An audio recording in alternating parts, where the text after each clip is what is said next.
ইবলিস সাথে সাথে পয়গম্বরের কাছে হাজির হয়ে কয়, মানুষের সুরত ধরে কয়, আইয়ুব, রহিমা যে প্রতিদিন তোমার জন্য খাবার নিয়ে আসে, জানো নি কেমনে আনে? কয় কেমনে? কয় মানুষের বাড়িতে চুরি কইরে তোমার জন্য খানা নিয়ে আসে। আমি চাইবো না, না আমি পারবো না।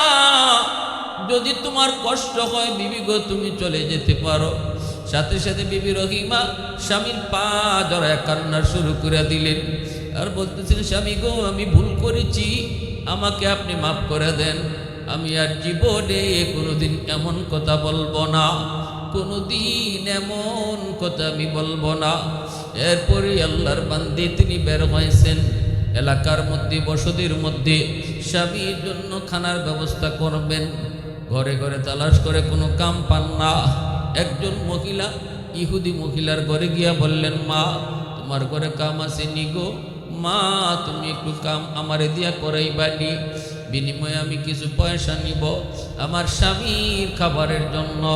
ইহুদি মহিলা কয়, আমার ঘরে কোনো কাম নাই, কোনো কাম নাই, লাগবে না। তিনি বলেন, মা দেও না, মা দেও না, আমার স্বামী আল্লাহর পয়গম্বর, অসুস্থ মানুষ, জঙ্গলের মধ্যে একটা ঝুপড়িতে রাইখা আইছি। ইহুদি মহিলায় কয়, দিতে পারি, তবে বিনিময় লাগবে, খাবার দিতে পারবো, বিনিময় স্যার আমি দেই না। কয় কি বিনিময় চাও?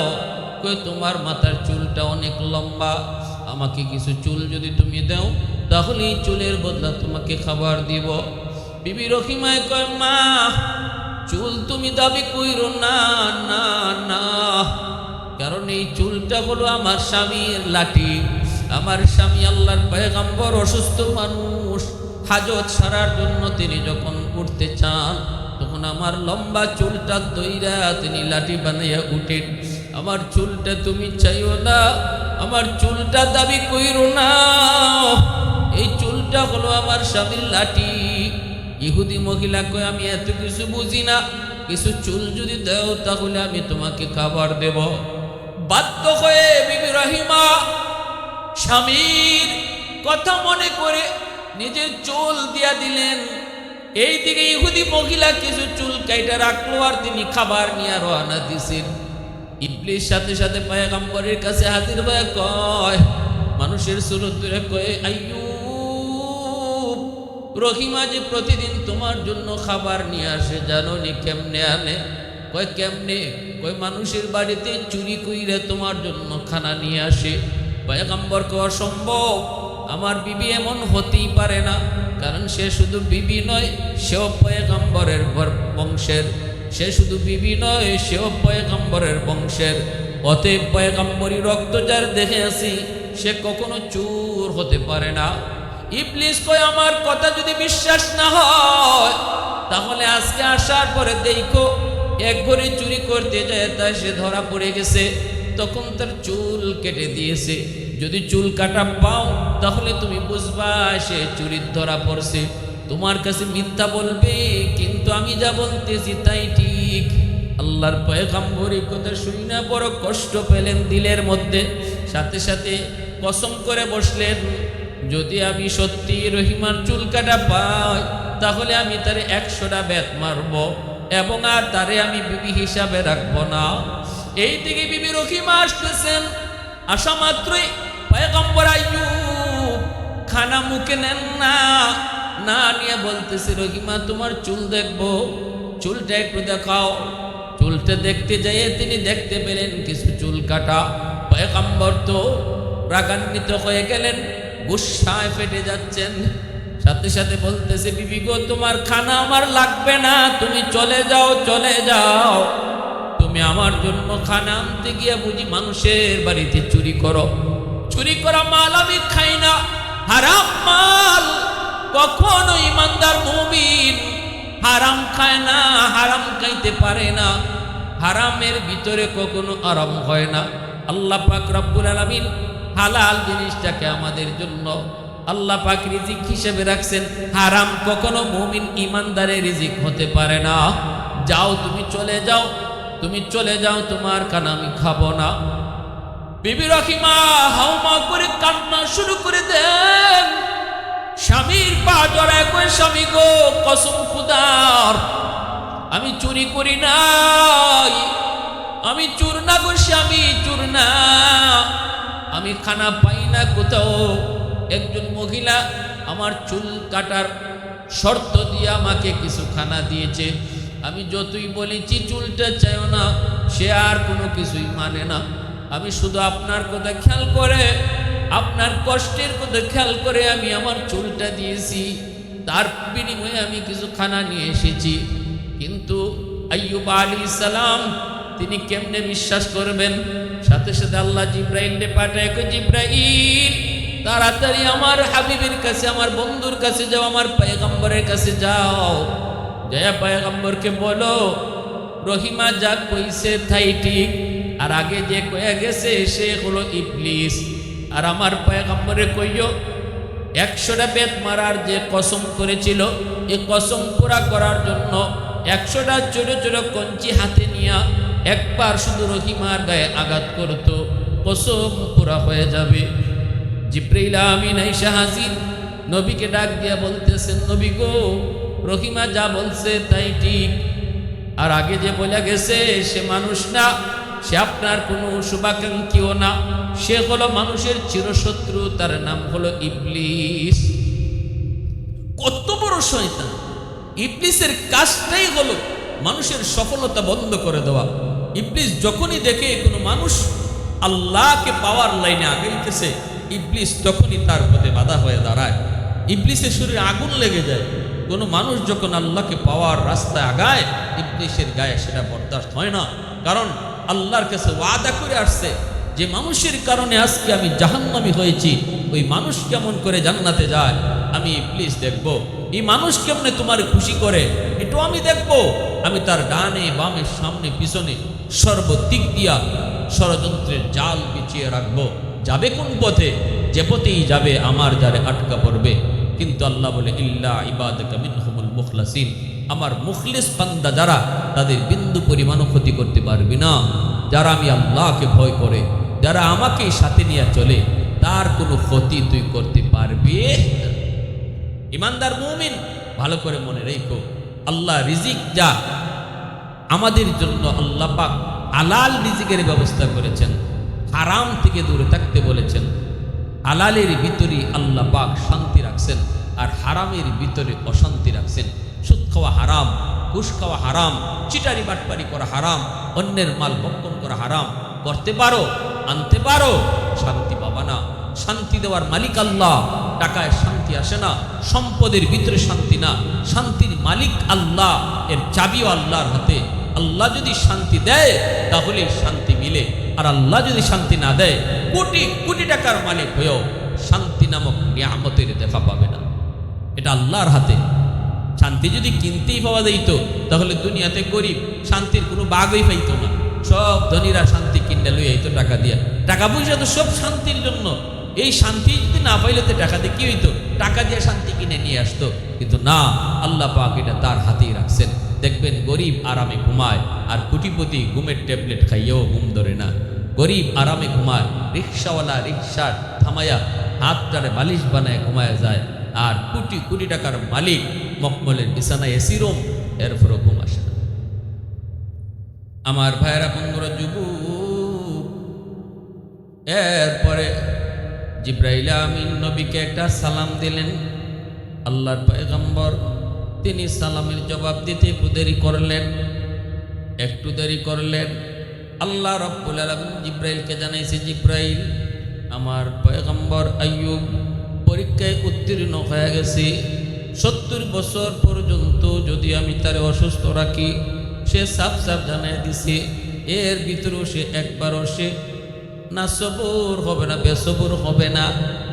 এরপরে সে আমার কাছে হয়তো সুস্থতার নিয়ামত আবদার করবে সমানে সমানে গেলে। অতএব আমার আইয়ুবের পরীক্ষায় পাস। ইবলিস, এবার তুই কি করব? ইবলিস কয়, মালিক আমারও বুঝ হয়ে গেছে। ফেরেশতারা কয়, মালিক আর পরীক্ষা লাগবে না। আইয়ুব নবী তার পরীক্ষায় 100 সফল। আল্লাহ কয়, জিব্রাইল, এবার তুমি যাও। রহিমা গেছে এবার বা কিসে এলাকার ভিতরে ঢুকছে খানা আনতে, তো তুমি যায়া আমার পয়গম্বর আইয়ুবকে আমার সালাম জানাও। জিব্রাইলে আমিন এসা সালাম জানালেন। নবী সালাম দিতে একটু দেরি করলেন।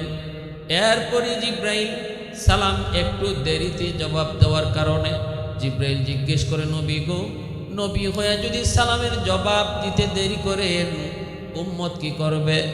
সালাম দেওয়া সুন্নত, জবাব দেওয়া ওয়াজিব। ভালো করে একটা মাসালা বুঝবেন, সালাম দেওয়া সুন্নত, জবাব দেওয়া ওয়াজিব। একজনে সালাম আপনারে দিল, আপনি যদি সালামের জবাব না দেন তাহলে ওয়াজিব তরকের গুনাহ হবে।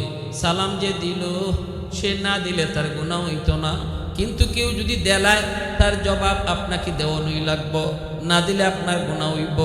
কবিরা গুনাহ কি জাত গুনাহ? কবিরা গুনাহ হইব। ওয়াজিব তরকের গুনাহ হলো কবিরা গুনাহ। এজন্য সালাম যে দেয় তারে জবাব শোনায়া দিতে হয়। মুখে মুখে মনে মনে জবাব দিলেও জবাব হয় না। সালামের জবাব সালাম দাতাকে শোনায়া দিতে হয়। এটা হলো সালামের জবাব দেওয়ার তরিকা। আমাদের সমাজে কিছু মানুষ আছে সালাম দিলে পরে উত্তর না দিয়ে কয় মাথা ঝুঁকি দিয়ে কয় কুইয়া কোনো জবাব হয় না। সালামের জবাব দিতে হয় ওয়ালাইকুম আসসালাম ওয়া রাহমাতুল্লাহ তারে শুনাইয়া। আর রাজনৈতিক কিছু সালাম আছে, আসসালামু আলাইকুম, হ্যাঁ তুলে, এটা কোনো সালাম না। সালামের গোষ্ঠীও না, সালামের বংশও না, সালামের সয় না। কিছু মানুষ আছে আসসালামু আলাইকুমও কয় না, কয় সালাম আলাইকুম। সাম শব্দ আরবিতে মরণ। আমরা সালাম দেই তোমার উপর শান্তি বর্ষিত, আর যে সালাম আলাইকুম কয় এটার অর্থ হইল তুই তাড়াতাড়ি মর। এটা দোয়া করলো না, এটা বদ্দা দিল তো বদ্দা দিল। অতএব সালাম কোনো ফ্যাশন না, সালাম কোনো মোশন না, সালাম কোনো ক্রেডিট না, সালাম কোনো বাহাদুরি না, সালাম কোনো রাজনৈতিক ইশারা না। সালাম হইল আল্লাহকে খুশি করার একটা এবাদত। এটা এবাদত করলে যে আগে দেয় তারে আল্লাহ পাক 10টা সওয়াব দান করে। কোনো রয়েছেন যে সালাম আগে দেয় তারে 100টা নেকি দান করা হয়। জবাব অবশ্যই দিতে হবে। যে সালাম দিল তারে শোনায়া জবাব দিতে হবে, শোনায়া জবাব দিতে হবে।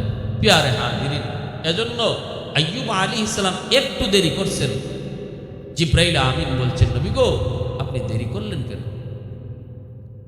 পয়গম্বর আইয়ুব সাথে সাথে নিজের উযর পেশ করেন আর বলেন, ওগো আল্লাহর ফেরেশতা জিব্রাইল, আপনি যখন আমাকে সালাম দিয়েছেন তখন আমার জিহ্বার মধ্যে একটা পোকা ছিল। পোকাটায় আমার দাঁতের মারি খাইতেছে। আমি যদি ওই সময়ে সালামের জবাব দিতাম তাহলে আমার জিহ্বা থেকে পোকাটা হয়তো মাটিতে পড়ে যেত। আমি ভয় পেয়েছি কিয়ামতের ময়দানে এই পোকা যদি আল্লাহর কাছে নালিশ করে, আল্লাহ তোমার পয়গম্বর আইয়ুবের জিহ্বায় বসাছিলাম, আমারে খাইতে দেয় নাই, জিহ্বা থেকে ফালাইয়া দিছে। কি জবাব দেব, কি জবাব? এই ভয় আমার অন্তরের ভিতরে আসলো। আমি ভাবলাম আমার পোকাটা আল্লাহর মেহমান হয়ে আইছে, তার মতো সে চলে যাক, এরপরে আমি সালামের জবাব দিব। পোকাটা যখন আমার জিহ্বা থেকে সরছে তখন আমি আপনার সালামের জবাব দিছি। আল্লাহ পাক জিব্রাইল রে, জিব্রাইল আমার পয়গম্বর আইয়ুব রে কেমন পাইছো? জিব্রাইল কয়, মালিক ভাষা নাই, ভাষা নাই।